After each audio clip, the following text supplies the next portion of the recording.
For 27 years, one man sat in a prison cell, branded a terrorist, cut off from his family, and hidden from the world. Yet when he finally walked out, instead of calling for revenge, he forgave his oppressors.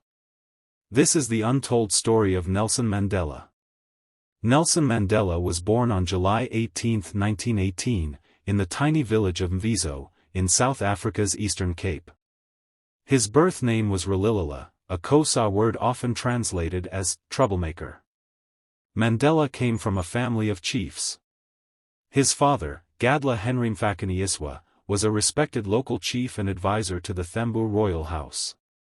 But when Mandela was still a boy, his father lost his title after clashing with colonial authorities. Not long after, his father died, leaving young Ralilala without a protector. After his father's death, Mandela was sent to live in Kunu, and later adopted into the household of the Thembu regent, Chief Janjantaba Dalindyebo, who raised him as a ward.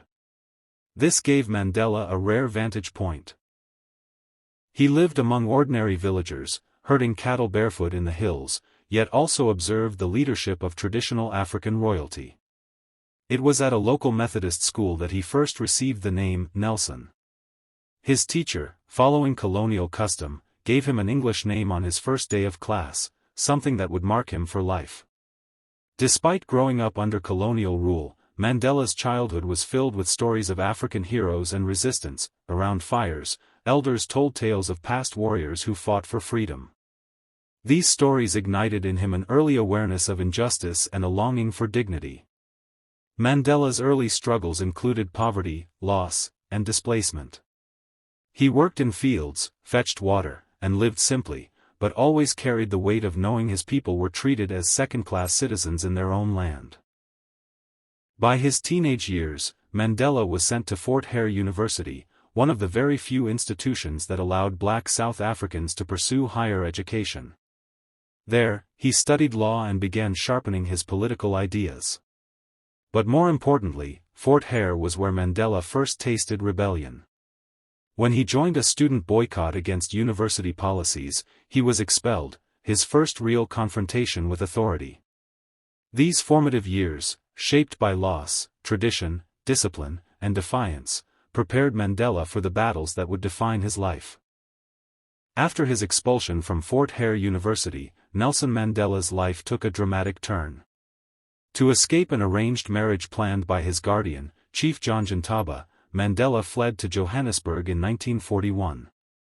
It was here, in the bustling city of gold, that he came face to face with the harsh realities of racial inequality and economic injustice. In Johannesburg, Mandela worked as a mine security guard before securing a position as a clerk in a law firm. Surrounded by sharp racial divides, white privilege and black exploitation, he began to understand the depth of South Africa's oppressive system.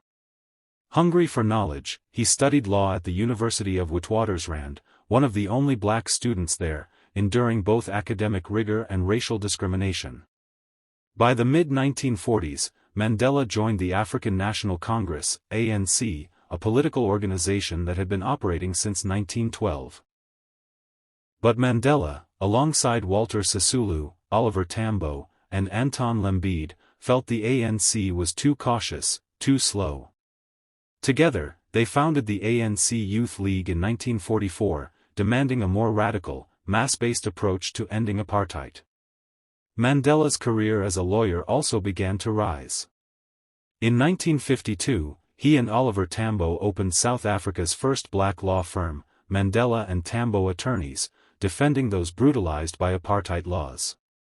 For ordinary South Africans, Mandela was becoming a symbol of hope, a young man who dared to stand up against injustice inside the very courts designed to oppress them. That same year, he helped organize the Defiance Campaign, a large-scale, non-violent protest where volunteers deliberately broke apartheid laws, refusing to carry passes, entering whites-only areas, and filling up prisons. The campaign electrified the nation and propelled Mandela into the spotlight as a national leader. But as the apartheid regime grew more violent, massacres, arrests, and brutal crackdowns, Mandela faced a turning point. By 1961, he concluded that peaceful protest alone was not enough. Alongside the ANC, he co-founded Umkhonto we Sizwe, the Spear of the Nation, an armed resistance wing. Their strategy was sabotage, targeting infrastructure like power plants and railways, while carefully avoiding loss of human life. In 1962, Mandela was arrested and sentenced to 5 years in prison for incitement and leaving the country illegally. But his struggle did not end there.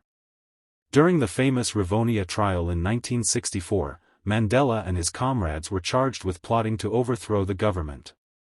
Standing in court, Mandela delivered a speech that would echo across history: "I have cherished the ideal of a democratic and free society. It is an ideal for which I am prepared to die." He was sentenced to life imprisonment, a punishment meant to silence him forever. But instead, this moment marked the true rise of Nelson Mandela. Not just as a rebel leader, but as the voice of a nation's hope. At the height of his imprisonment, Nelson Mandela's power was paradoxical, diminished in body but colossal in symbol. Locked away on Robben Island, he became not a forgotten prisoner but the single, unifying emblem of a global movement. Inside those walls, his quiet endurance and refusal to be broken turned Mandela into a moral lighthouse for millions: students staging sit-ins, trade unions striking, churches organizing, and governments imposing economic sanctions. The demand across the world was simple and shouted loudly: "Free Nelson Mandela." But that symbolic peak came with brutal, relentless challenges. Prison life was designed to degrade: long hours of hard labor in a quarry, tiny cells with little light or heat, poor rations, and strict rules that isolated political prisoners from their families and the wider world. Mandela watched seasons pass behind bars. He missed the funerals of close family members and could not hold his children as they grew. Those losses left deep scars. Prison was also a battleground of wills. Mandela endured physical discomfort and psychological strain, but he used the confinement strategically, converting the yard into a classroom, debating law and tactics with fellow inmates, sharpening his leadership in secret. Yet the cost was high: years of personal sacrifice, declining health, and the constant uncertainty of when, or if, freedom would come. Outside, the political landscape posed other challenges. The apartheid state and its allies labeled him a terrorist, attempting to criminalize his cause and discredit the movement. Within the anti-apartheid struggle there were heated arguments too, over tactics, timing, and the moral price of violent resistance. Mandela's choice to support sabotage through Umkhonto we Sizwe alienated some sympathizers even as it radicalized others. Later, his willingness to engage in dialogue with the very government that jailed him would be seen by some comrades as compromise, by others as courage. These years, when he was both exalted and embattled, forged the paradox at the heart of Mandela's legacy: a man who had been pushed to the outermost limits of suffering, yet emerged as the only credible architect of reconciliation. After 27 years behind bars, Nelson Mandela was finally released on February 11, 1990. His walk to freedom, hand in hand with his wife Winnie, was broadcast across the globe. The moment was electric. A man once branded a terrorist now stood as the living symbol of South Africa's future. 4 years later, in 1994, South Africans of all races cast their ballots in the nation's first democratic elections. Nelson Mandela was elected the country's first black president, marking the peaceful end of apartheid.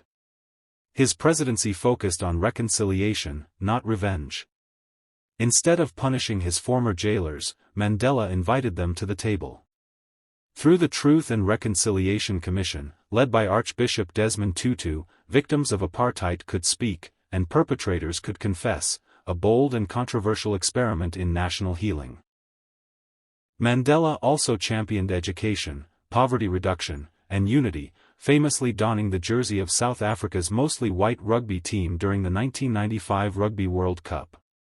That symbolic gesture, uniting a divided nation behind one team, became one of the most iconic images of his leadership.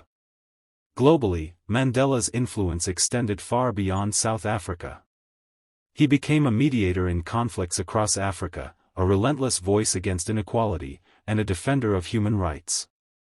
In 1993, he was awarded the Nobel Peace Prize, sharing it with F.W. de Klerk, the last apartheid-era president, for their joint efforts in dismantling apartheid. After serving just one term, Mandela voluntarily stepped down in 1999, a rare act in a continent where many leaders clung to power.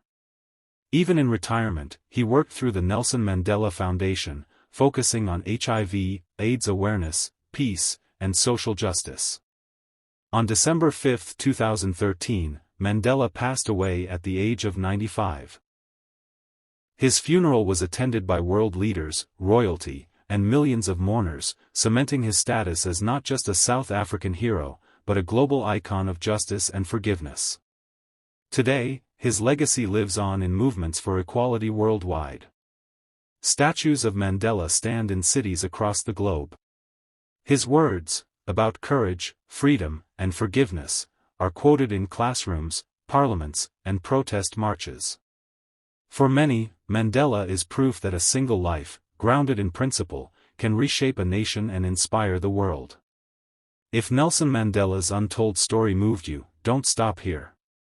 Hit subscribe, give this video a like, and join us as we uncover the hidden stories of legends who shaped history. Your next journey starts right here.